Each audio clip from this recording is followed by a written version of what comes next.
Abinda Shehu Inyas yake faɗa shine wato siffofin Allah sukan iya bayyana daga abin halitta kamar yadda zai faɗa yanzu da bakinsa ko daga cikin littafinsa mu karanta ƴan uwa su ji sannan malam ya bada amsa akan wannan bayan na kammala mintuna na kenan. Brema Inyas ko kuma Ibrahim Inyas a shafi na 60 daidai juz'i na 2 a wannan littafin da yake hannuna Jawahirur Rasail yake cewa wal insanu gharibun alaihi an yasma akahu yaqulu la ilaha illa ana yadhunnu anna hadha al insana yad'i al uluhiyyata li nafsihi yace wa inna ma nataqa al haqqu ala lisanihi faqat. Ibrahim Inyas yace kai zaka iya yin mamaki idan ka ji dan uwanka mutum yana cewa babu abun bauta bisa ga gaskiya da cancanta sai ni, sai ka ɗauka shi mutum yake nufi shine Allah. Tazunnu anna hadha al-insana yad'i al-uluhiyyata li nafsihi, sai ka ɗauka wannan mutum ya jingina allantaka ga kansa. Inyas yace wa inna ma nataqa al-haqqu ala lisanihi faqat. Yace Allah ne kawai yayi amfani da bakinsa yayi magana. Kun ga qiyamu sifatillahi bi ghairillah.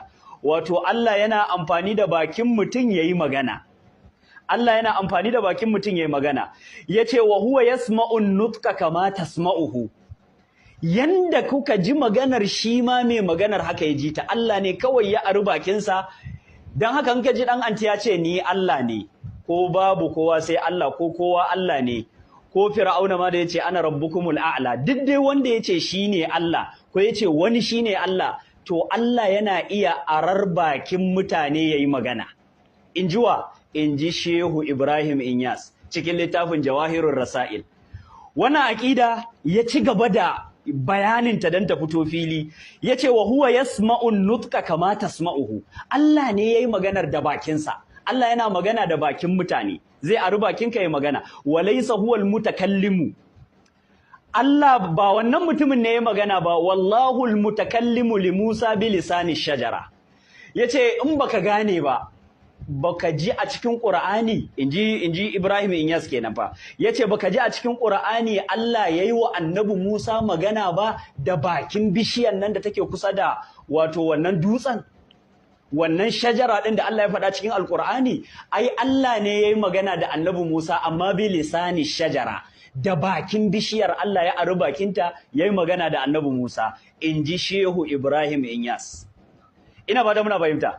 To, kafin mu je ko ina ga Abu Hamid Al-Ghazali zai faɗi menene hukuncin ita wannan aqidar su wane ne, shafi na 90 daidai cikin wannan littafi na Al-Iqtisad fil I'tiqad.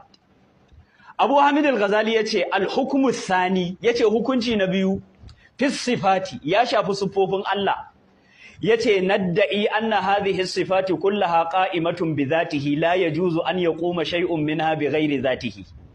Abu Hamid Al-Ghazali yace muna tabbatar da cewa dukkanin siffofin Allah baki ɗayan su qa'imatun bi dhatihi sun tsayi ne da zatin Allah, inji Abu Hamid Al-Ghazali.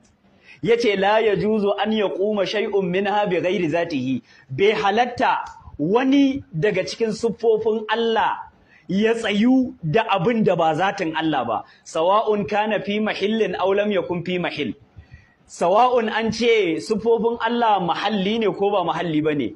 Yace wa ammal mu'tazila, amma su mu'tazila fa innahum hakamu bi anna al-iradata la taqumu bi dhati Allah ta'ala. Yace mu'tazilawa suna da aqidar cewa iradar Allah ba da zatin Allah ta tsayi ba.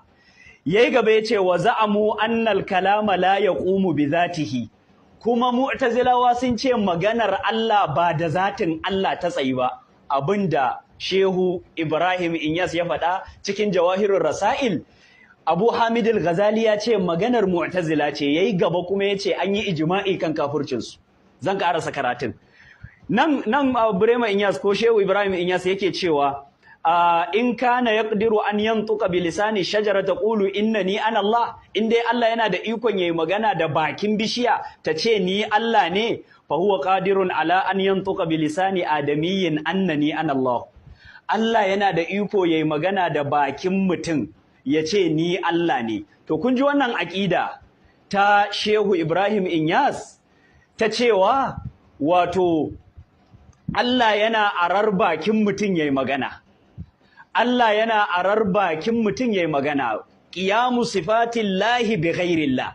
Wacce Abu Hamid al-Ghazali yace wannan aqidar mu'tazila ce. Aqidar mu'tazila ce. To abinda zan ƙara anan ba ni talbisul iblis na Ibn al-Jawzi. Gashi nan Ibn al-Jawzi kuma yace wannan maganar da Shehu Ibrahim Inyas ya faɗa anan ita ce Al-Husayn ibn Mansur al-Hallaj ya faɗa kuma akan ta malamai suka yi ijma'in cewa ya kafirta suka bada fatawar yayi ridda ya fita daga musulunci. Wannan maganar ta Ibrahim Inyas ita ce Al-Husayn ibn Mansur al-Hallaj ya faɗa hijirar manzo Allah sallallahu alaihi wasallam tana 309. Al-Husayn ibn Mansur al-Hallaj yazo yace ya juzu qiyamu sifati Allahi azza wa jalla bi ghairillah.